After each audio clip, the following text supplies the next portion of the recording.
네, 안녕하세요. 이번 외고 35기 합격자 겨울학기 수학 설명회를 진행하게 된 이다희 강사라고 합니다. 안녕하세요. 자, 우선은 35기 이화외고 합격자분들께 너무 축하 인사드리고요. 사실상 첫 입시를 마주한 건데 거기에서 또 좋은 결과를 얻어서 너무 축하드리고 이걸 보시는 학생분들 그리고 학부모님들 저와 또 내년에 함께 하시길 기대해 보겠습니다. 우선 제 소개를 잠깐 드리자면요. 저는 우리가 함께 만들어갈 히스토리를 슬로건으로 수업을 진행을 하고 있고요. 그전에는 압구정 서초 쪽에서 수업을 진행한 이력이 있고요. 현재는 34기 학생들과 수업을 진행을 하고 있습니다.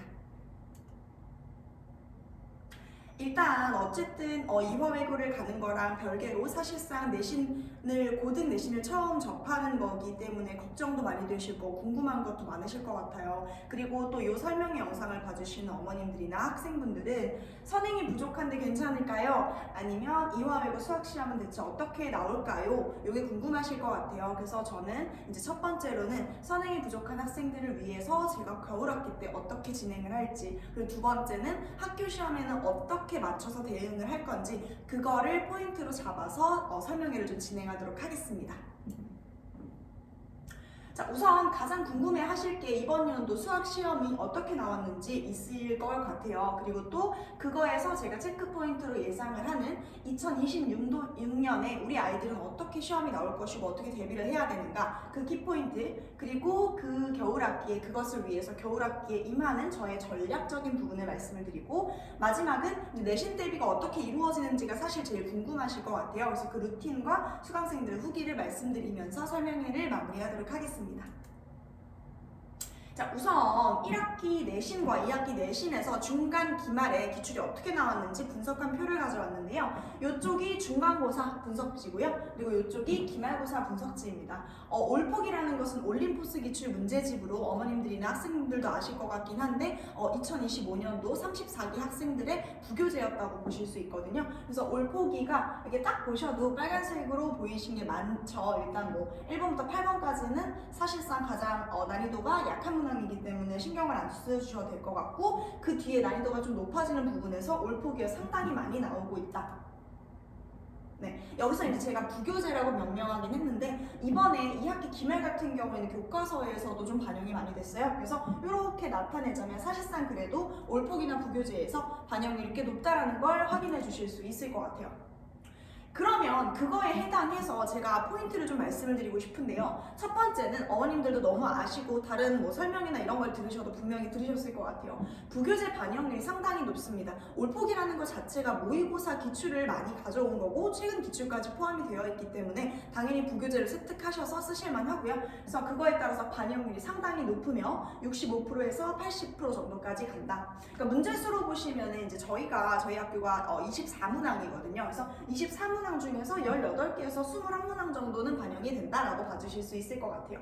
그 다음 두 번째는, 그렇다면 반영률이 이렇게 높으면 부교재만 봐도 되나요? 라고 생각을 하실 수도 있고, 부교재를 보면 그냥 다 되나요? 이렇게 고민이 되실 것 같아요. 그래서 그 부분을 말씀을 드리자면, 그렇다면 항상 컷이 비슷했겠죠. 이제 1컷이나 2컷이나 비슷할 수 있는데 항상 비슷하진 않고 어떤 그런 차이가 생겨나는 부분이 있습니다. 반영률이 이렇게 높음에도 불구하고. 그것은 어디에서 나오냐? 변형률입니다. 그러니까 부교재의 변형률이 문제의 난이도에 따라서 조금 다르다. 그리고 이 변형률이, 그리고 교과서 반영률이 변별력에 큰 영향을 준다라고 말씀을 드리고 싶은데, 이렇게만 말씀을 드리면 혹시 이해가 조금 덜 되실 수도 있을 것 같아서 가져와 봤습니다.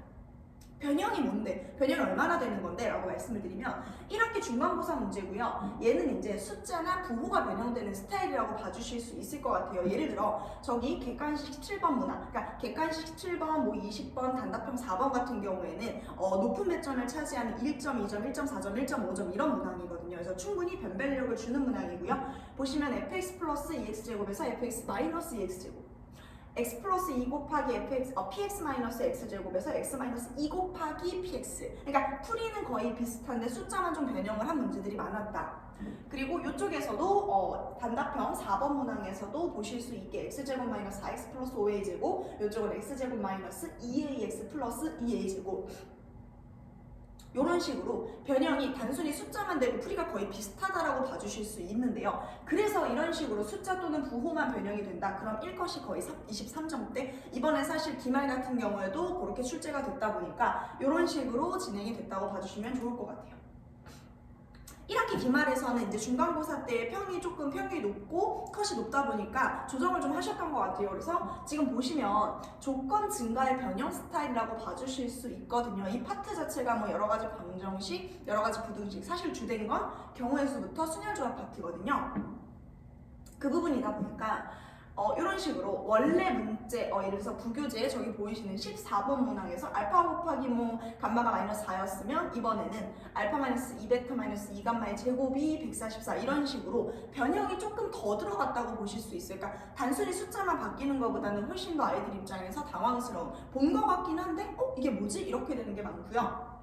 17번 문항은 꽤나 많이 변형이 됐습니다. 이게 실제로 아이들의 오답률이 꽤나 많이 나왔던 문항이고요. 단순히 자연수의 개수를 물어보는 것이 아니라 뭐 순서상의 개수나 정수 x의 개수가 뭐가 되도록 하는 식으로 나오고, 또 지금 부교재에서 보시는 것과 이 객관식 16번 문항도 상당히 변형이, 그러니까 딱 육안으로 보셨을 때는 눈치를 못 채실 수도 있겠지만 우리 아이들 같은 경우에는 조건이 똑같은 문제에서 조건이 한두 개만 늘어나도 이게 뭐지? 이렇게 하는 경우가 생겨서 그런 부분에서 아이들이 당황을 했었다라고 말씀을 드리고 싶어요. 그래서 조건 증가가 된 변형 스타일의 문제는 이렇게 되는 경우, 이제 1학기 기말고사 같은 경우는 1컷이 20에서 21점 정도 됐었습니다. 그래서 꽤나 많이 차이가 난다고 봐주실 수 있겠죠.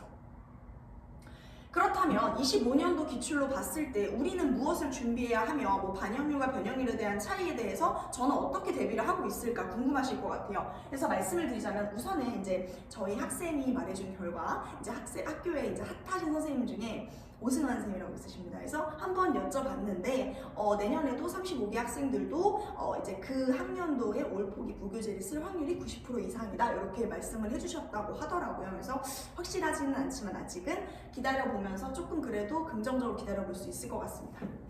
제가 예상하는 거는 부교재 반영률이 크게 다르지 않을 것이라는 생각이 듭니다. 부교재 자체가 올포기교, 모의고사 문항에서 가져오는 거기 때문에 학교 시험을 출제하기도 좋으시고 변형률에 따라서 변별력이 자동적으로 생성이 되기 때문에 학교 입장에서도 충분히 선생님들 입장에서도 아이들을 나누는데, 아이들의 성취도를 평가하는데 되게 긍정적인 기준으로 할 수 있을 것 같아서 저는 예상을 감히 좀 해보고요. 그렇다면 우리는 부교재가 반영이 된다면 부교재만 공부하면 되나요? 뭐 이런 것들에 대해서 아까 말씀을 드렸잖아요. 그 부분에 대해서 어떻게 집중을 해야 되냐, 어떻게 해야지 우리가 실제로 성취도를 내고 그게 득점으로 이어질지를 말씀을 드리자면 어떻게 대비해야 될까? 이것은 여러분들 일단 전체적인 부교재 중에서도 충분히 나올 만한 문항들이 있겠죠. 그걸 찾는 것이 첫 번째고요. 출제 가능성이 높은 문항. 그리고 두 번째는 그 문항에 대해서 어떻게 변형이 될지, 아까처럼 조건이 증가되는 유형들이나 숫자가 변형되는 문항들에 대해서 어떻게 대비를 해야 될지. 어쨌든 우리는 어떤 어려운 시험이든 난이도가 쉬운 시험이든 둘 다를 대비하면서 진행을 해야 되기 때문에 그 부분에 대해서는 변형 예측성을 강화를 해야 된다라고 말씀을 드리고 싶고, 그 부분에 따라서 제가 시험 대비를 진행을 한 결과 중간 시험 대비랑 기말 시험 대비 예측 결과를 좀 가져와 봤는데요. 가장 최근으로 일단 제가 시험 대비를 하는 루틴이 궁금하실 것 같아요. 일단 첫 번째는 필수 유형을 확실하게 정리하는 게 1번이라고 생각을 합니다. 그리고 두 번째는 부교재 샤플이라고 해서요. 부교재에서 최대한 많이 가져오고 아닌 문항들도 가져오긴 하는데, 예를 들어 학교에서 이제 뭐 수업을 진행을 하면서 교재를 딱 풀리잖아요. 교재를 풀면서 했던 문항들이 이거를 갑자기 제가 시험지에 가져오면 아이들이 못 풀어요. 그러니까 왜냐하면 내가 봤던 어떤 익숙한 환경보다 새로운 환경에서 문제를 못 푸는 확률이 굉장히 갑자기 증가를 합니다. 생각보다. 그래서 그런 부분들에서 부교재 샤프를 이용을 해서 난이도 여러 가지 단원을 모아서 15문제씩, 저희가 24문제를 시험을 보기 때문에 사실상 문제 수가 적은 건 아니에요. 그것을 그 시간 안에 풀기란 생각보다 시간이 부족할 수 있고, 즉 문제를 딱 봤을 때 이건 이렇게 푸는 거였지 하고 돌진적으로 이렇게 접근을 할 수 있는 그 습관이 중요한데, 그걸 키워주는데 부교재 셔플이 상당히 효과적이었습니다. 부교재 셔플 같은 경우에는 15문제가 있는데요. 15문제를 30분 안에 빠르게 풀고 빠르게 고쳐보고 이 다음에 이것에 대한 풀이는 무엇인지 그런 식으로 학교 시험에 맞춰서 조금 더 전략적으로 준비를 해서 거기에서 우리가 얻을 수 있는 것은 이 문제에 대해서 내가 확실히 알고 있구나. 다른 부분에서 나와도 또 다른 단원들과 합쳐져 있어도 내가 이것을 풀 수 있구나. 그렇게 해서 얻어내는 것과 두 번째는 실수를 잡을 수가 있었어요. 그래서 그렇게 부교재 셔플을 준비를 하고 그 뒤에 이제 희귀누설 모의고사라고 해서 좀 제가 제 이름을 가지고 명명을 했는데요. 희귀누설 모의고사 같은 경우에는 제가 이 시험들 중에서 정말 시험 전날 딱 나올 만한 문항들, 적중률이 조금 있을 만한 문항들과 그리고 학교 시험 자체가 부교재가 반영률이 높은 건 사실이지만 나머지 15%에서 20% 정도는 타 학교 문제나 아니면 다른 기출들에서 출제가 되기 때문에 타 학교 기출에서도 우리 학교 기출에 나올 만한 문항으로 난이도를 낮추거나 조금 비슷하게 해서 만들어낸 조금 어선해서 만들어낸 모의고사가 있거든요. 이것을 4회 정도 실시를 하는데 거기에서 나왔던 예측 결과를 조금 말씀을 드립니다. 그래서 다행히도 너무 감사하게도 이렇게 출제가 많이 됐고 이런 식으로 봐주실 수 있을 것 같습니다. 이렇게 전날 했던 직전 희귀누설 모의고사에서도 출제가 많이 됐고요. 가장 놀랬던 것은 중간시험 대비 끝나고 나서 이제 요 24번 단답형 4번 1.5점 문항이면 이제 가장 난이도가 높은 문항인데요. 단답형 4번 문항에서 제가 요것을 전날에 이렇게 하면은 진짜 금방 풀어 하면서 막 말을 했었는데 그게 다행히 시험에 나와서 10초 만에 풀었어요. 이렇게 말해준 좋은 경험도 있습니다. 기말 시험 대비는요, 가장 최근이죠. 기말 대비 시험에 대한 예측 결과는 이렇게 되고요. 네. 이번에는 근데 숫자 변형인 문항들이 많았어서 사실은 저는 숫자나 조건이 변형되는 문항에 대해서도 대비를 조금 더 시키고 싶어서 총력을 기울였는데 사실은 난이도가 조금 생각보다는 쉬워서 저는 아쉬웠다. 이렇게 말씀드리고 싶습니다. 이렇게 출제가 많이 됐고요. 희귀누설 모의고사에서 많이 나왔다 보니까 아이들도 또 좋은 반응을 뒤에서 말씀드릴 거긴 한데 반응을 해줬던 경험이 있습니다. 이제 그렇다면 사실 저희가 지금이 내신은 아니지만 내신처럼 준비를 해야겠죠. 그렇다면 우리는 겨울 학기에 무엇을 해야 될까요? 그 부교재 반영률, 그리고 변형률, 그리고 시험 예측성에 대해서 어떻게 대비를 할 수 있을까요가 궁금하실 것 같아요. 그래서 겨울 학기에 무엇을 해야 하냐? 제가 아까 말씀드렸죠. 부교재 셔플 전에 저는 필수 유형을 꼼꼼하게 정리합니다. 일단 뭔가를 알고 유형이 정리가 되어 있어야 부교재에서 하는 문항들 또는 시험에 나올 문항들에 대한 경쟁력이 생기겠죠. 그래서 첫 번째, 공통수학 1의 필수 유형을 정리하는 걸 1번으로 할 거고요. 그 다음 두 번째는 공통수학 2, 개념을 꼼꼼하게 정립하는 것을 하고 세 번째는 우리가 이제 갈 학교, 이화 외국 기출에 대한 경험치를 더한다 라고 봐주시면 좋을 것 같고요. 그렇다면 이 내신을 대비하기 위해서 겨울 학기에 어떤 전략을 세울지 궁금하실 것 같아요. 수업과 교재, 그리고 관리의 측면에서 말씀을 드려보겠습니다. 일단 저의 수업 전략은 꼼꼼입니다. 일단 내신 들어가서의 저의 어떤 전략보다 현재는 꼼꼼하게 유형을 확실하게 넣어준다라는 생각을 하고 있고요. 공통수학이 아직 부족한 학생들이 요 설명회를 듣고 어머님들도 들으실 거라고 생각을 해요. 그래서 말씀드리고 싶은 부분은 공수 1은 유형을 꼼꼼하게 보고요.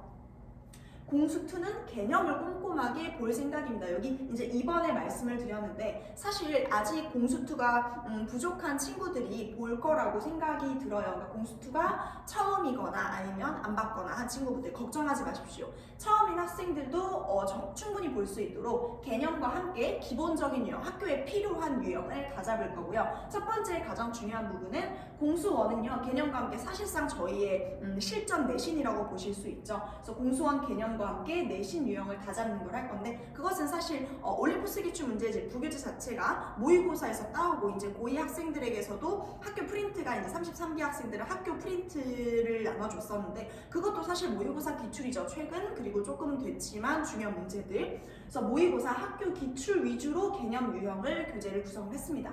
세 번째는 유사 문항에다 넣고 요거는 관리 측면이라서 제가 뒤에서 말씀을 좀 드리고요. 네 번째 사실 이게 가장 중요한 키포인트인데요. 매주 체득 테스트, 희화 테스트라고 해서 테스트를 실시를 합니다. 그래서 그거 끝이 아니고 아이들마다 성취도에 따라서 받아들이는 부분 그리고 취약한 부분이 다릅니다. 그래서 그 부분에 대해서 오답 노트를 개별적으로 제공을 하고요.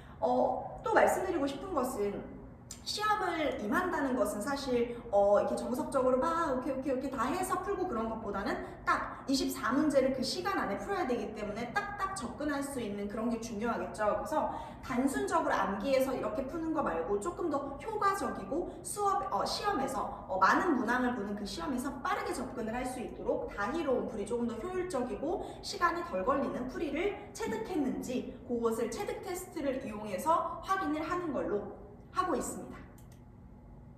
교재는 이제 제가 쓰는 교재는 이제 히나리오라고 해서 발단 전개 위기 절정 이렇게 진행이 되는데요. 요것보다는 우리 아이들이 쓸 교재가 중요하겠죠. 우리 아이들에 맞춰서 이제 발단 전개, 그러니까 개념서랑 내신 유형서를 합친 내신 실전서라고 해서 사실상 1월부터 우리는 내신에 들어간다 이렇게 봐주시면 좋을 것 같아요. 내신 대비 필수 유형, 모의고사 기출, 아까 말씀드렸다시피 모의고사 기출 그리고 부교재에 나왔던 문항들도 같이 넣어서 진행을 하고요. 그리고 학교 기출, 우리 이화여고 기출도 들어간다라고 봐주시면 좋을 것 같아요. 주요 개념 꼼꼼하게, 제가 아까 개념 꼼꼼이라는 말씀을 드렸죠. 이 친구는 이제 공수2 개념인데 요거 꼼꼼하게 어떻게 들어가는지 말씀드렸고요. 아까 말씀드렸다시피 단순히 오래 걸리고 불편한 풀이 말고 시험에 빠르게 쓸 수 있는 다희로운 풀이에 대한 체득을 저는 지향한다고 말씀을 드렸잖아요. 그래서 다희로운 풀이가 이렇게 유형별로 일단 주요 유형 분류가 들어가고요. 유형별로 정리가 돼야 되니까 그래서 유형이 정리가 되고 그거에 따라서 저의 좋은 팁이 있는 경우는 이렇게 들어가는 식으로. 그리고 말씀드렸다시피 모의고사 문항도 이렇게 출제가 된다. 그리고 가장 중요한 이제 저희 학교에서 어떻게 나오는지 기출 문제를 통해서 기출 문제에 대한 어떤 실전 감각을 익힌다라고 봐주시면 좋을 것 같습니다. 마찬가지로 그 기출 문항에 대해서도 제가 생각하는 좋은 문항, 다이로운 팁을 넣었고요. 학생들과 제가 수업을 진행을 하고 아이들과 대화를 하고 이렇게 하지만 어머님들은 사실 모르시잖아요. 얼마나 궁금하세요. 그래서 그 관리를 어떻게 하는지 말씀을 드리자면요.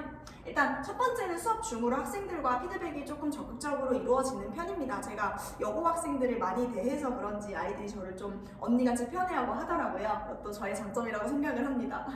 자, 그 다음에 아까 말씀드렸던 대로 희화 테스트를 통해서 수업 때 그냥 진행하는 것이 아닌 수업 때 맞춰서 다이로운 풀이인지 첨삭이 들어가고요. 그리고 매주 또는 이제 매일이라고 말씀을 드렸는데 피드백을 전송을 드릴 거예요. 어머님들이 가장 궁금하실 부분, 출결이나 뭐 과제 수행도, 그리고 시험을 어떻게 봤는지, 그 시험에 대해서 어떻게 분석이 되는지 유형 분석 보고서가 같이 나가고요.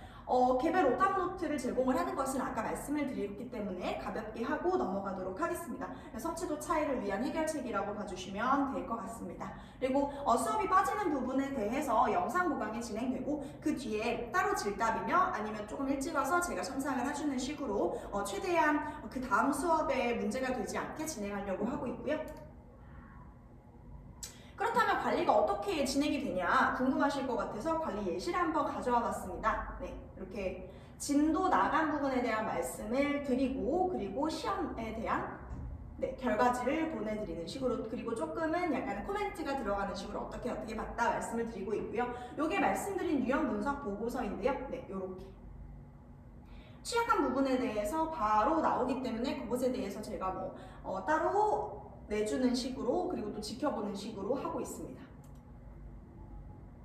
그래서 사실은 아까 제가 초반에 말씀을 드렸는데 내신 시험 대비 루틴이 무엇이냐라고 하면 저희의 현재 겨울학기 때 할 일은요, 이 1번이죠. 유형을 다 잡아야 됩니다. 아직 많이 부족하신 학생분들이 좀 많을 것 같은데 그 머릿속에 지금 개념과 그 다음에 학교에 필요한 유형들, 필수 유형들을 꼼꼼하게 정립을 해야 돼요. 그래서 유형을 다 잡는데 그것이 어떻게 흘러 들어가면 안 되겠죠. 그래서 푹 들어갈 수 있게 테스트랑 첨삭을 통해서 꼼꼼하게 체크한다고 말씀을 드리고 싶고요. 두 번째부터는 사실상 진짜 내신이죠. 그래서 아까 말씀드린 그 15문항으로 구성되고 30분 동안 제한을 하는 부교재 셔플 테스트를 통해서 실수를 다 잡고 내가 이 유형을 확실하게 아는가 체크할 수 있고요. 세 번째는 실전을 다 잡는다. 제가 말씀드린 희귀누설 모의고사. 네, 그래서 제가 엄선을 해서 만들어낸 실제 시험과 비슷한 난이도, 문항수, 그리고 체감 난이도를 겨냥해서 만들어낸 것으로 보여드릴 수 있고요.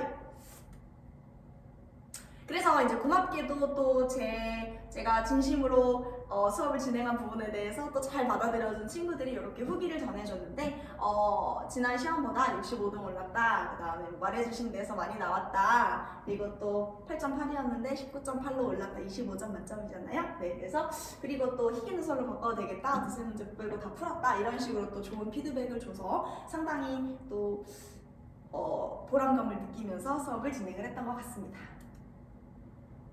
이제 사실상 드릴 말씀은 다 드린 것 같아요. 앞에서 이 후기가 전해주는 것처럼 저는 여전히 35기 학생들을 맞이하면서도 똑같이 시험 대비를 진행을 할 것이고 아이들의 성적을 위해서 달려나갈 건데요.